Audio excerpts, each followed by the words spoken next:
ano pala yan, ang bata, hindi yung pinakita ng linggo. Pamangkin yata ni Ellen sa isang kapatid niya. So, yun nga, nakakalungkot ba na dahil lang doon sa spray na nahulog nga, na ano yung bata. Nagkamalay-malay. So, na-imagine ko rin yung sarili ko noon nung nakainom ako ng gamot, ano pa, Charles, na accident, nakainom tayo. Para bang, naisip natin yung sarili natin ba na napaka, careless ang pangyayari na nangyari sa atin na ano ang maramdaman mo pag nangyaring naka-aksidente ka ng inom ng gamot na ganun ba, na hindi mo naman sinasadya. So, kailangan buo ang loob at panatagin ng loob at alam naman may Diyos na tagapagligtas. So, umali na naman doon nung yung sa yung sa mensahe na magkaroon ng TB, ibig sabihin ligtas yung bata. So, tingnan natin kung anong meron dito kay Ellen. Ano nangyari sa bata, Ellen? Naging okay na ba ang bata? Ingay ka dito, Sir Nurse. Ito na, Sir Nurse, may mama niya. Ano nangyari sa bata? Okay na ka, Sir Nurse, Siya ba yun? Ito po, Sir Nurse. Mabuti naman So, isipin ninyo yun, okay na siya, Bakit paano nangyari na nadampot niya? Lumalakad na ba yan? Oo. Paano Sunod nangyari? siya ang papa. Ang papa niya, Sir Nurse, trabaho man sa kanang, sa yutihan niya. May spray. Yan, kining gamay, kining doha ka tuig niya nga anak. Yan, may anak tanan, kining bunso man doha ka bulan. Kining 2 years old. Di mag-away, 2 years old na yun. Kana, fix. Yung katungkuan, 4 ka tuig. Durimi mo yung anak ni Sir Nurse niya. Usay, di mabantayan sa mama ba? Waning pagkakulog sa bulsa sa hilo, ipunit yung 2 ka tuig. Pala niya yakot. Pala niya yakot ang iyang nainom. Life na talaga yun. Isipin mo. Yung sabi nga, mawala na yung bibig. Sinugod sa ospital. Isipin nyo yun. Kaya malaking milagro yan sa bata yan. Binigyan ka ng himala ng Diyos talaga. So, Salamat yun, guys. Nag-chat ko niya pagkaitabad to kay sus layo mo ko sa ilagod po niya dari bukid biya dili diretso makabiyahe.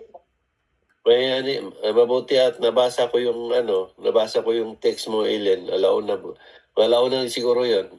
Nagising ako. Tapos nung nag-chat ka sa akin, hindi man kasi ako pwede tumawag, anong tulog yung kasama ko dito. Ay nag-chat na lang ako. Yung pala nung sinabi ko na yun ang paggawa, sinubod na hospital yung bata.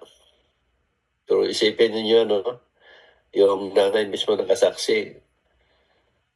Yung laso na yan, di basta yan, di ba? Ano siya, nagbula-bula yung baba, then nagkirig-kirig daw dito sa hospital. Kaya nga. Balino yung sinabi ng Diyos na ayusin mo yung antenna para magkaroon ng para gumana ng TV at makita mo yung bata. Kaya ibig sabihin, iligtas ng Diyos yung bata. Wi-Fi na pagkita. Anak sa yung amo, Sir Nurse. Signal ko rin. So isipin nyo nasa mismo talaga. May sinugod sa ospital na larang bibig dahil sa pipe poison. Tapos yan, nakikita ninyo, buhay na buhay yung bata. Isipin nyo yan. Doktor dito kay Ate Dextrose, iyan ang pang-ibutol. Hindi gusto na siya muli. Tapos isipin nyo yung mensahe ng Diyos na yung ayusin mo yung TB para magkaroon ng tao at makita mo yung bata. Ibig sabihin ng Diyos doon, ililigtas niya yung bata. Malaking himala sa inyo yan.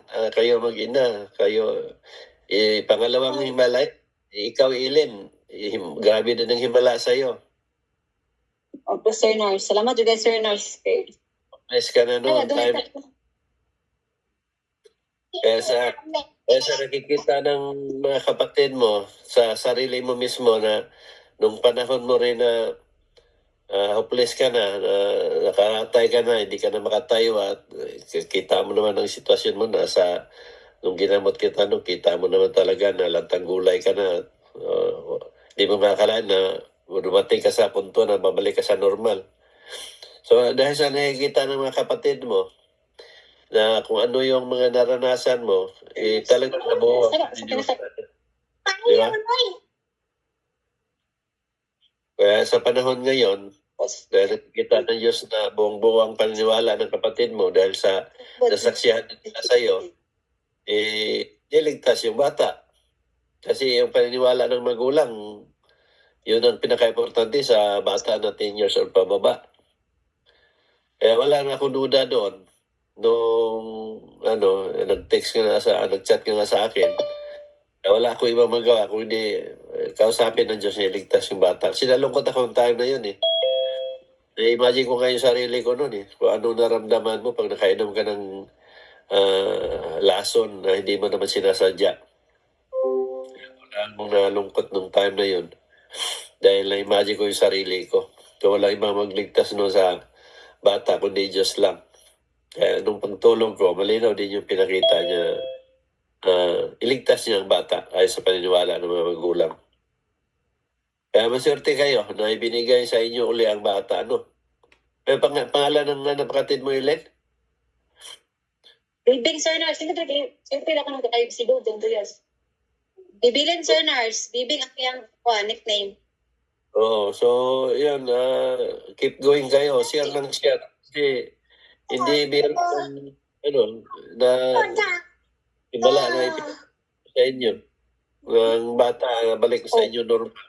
Wala nang nangyari. Kaya salamat ako sa Diyos na ang request ko ay granted.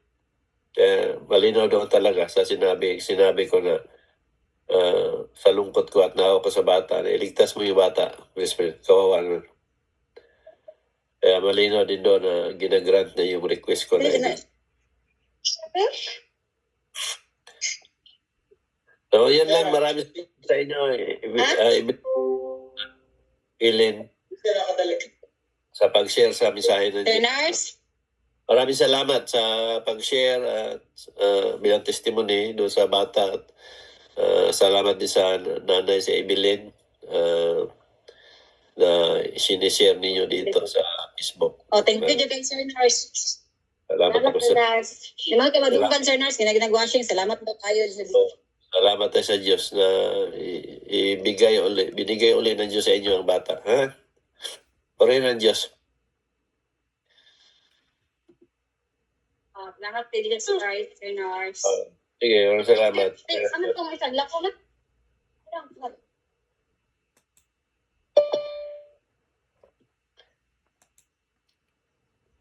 So yun, nasaksihan ninyo yun na hindi na biro yun. So katulad din sa akin yun. Ang sa akin na lang na iba kasi hindi bumubulbig ko. Lumalakad ako kahit nakainom, lumalakad ako sumakay ng bus at dumilima yung paningin ko pero dahil malakas ang fighting spirit ko na nakarating pa rin ako sa hospital ng maayos. Kailangan kasi hindi tayo magpanik. Sadya rin siguro ng Diyos yun na hindi ako sumuka. Yung pagdukot ko sa bibig ko. Kasi yun din yung sinabi ng doktor na maigi na hindi ako sumuka. Kasi pag sumuka daw, pag nakainom ka ng lason, mas yun daw ang malaking problema yun. Kaya mas maganda pa daw na hindi ka sumuka. Kaya sadya din yung mga katao na yun na kahit anong ko sa kamay ko sa daliri ko sa ko lalamunan, hindi talaga ako nasuka kasi masama pala yun. Kaya naging di naman natin iniisip na mangyari sa isa sa atin, kung sakali man meron kayong makilala na maaktuhan ninyo na gano'n, meron kayong idea kung paano. So malaking bagay yung meron tayong paraan na yung ano ang unang gagawin pag nakainom kayo ng aksidenteng inom ng poison. Yun nga, ang unang ininom ko doon, gatas na may asukal. Sumunod, yung gata na may asukal din. Kaya nung kininto ko sa doktor na you do the right thing. So, malaking bagay yun. Meron kayong alam at hindi nyo maisip. Sabi, na may pagkakataon na may nangyaring ganun, may idea na rin kayo. So, kay ni Eileen, masalamat po kay Eileen at sa nanay ng bata na ibili na na-share din nila ang mga himala na ibinigay ng Diyos sa kanila. Sa pamamagitan ng pakiusap ko sa Diyos na iligtas yung bata. Malinaw yung mensahe talaga. Kaya wala man akong duda noon. Pagka-receive ko sa mensahe, wala akong duda.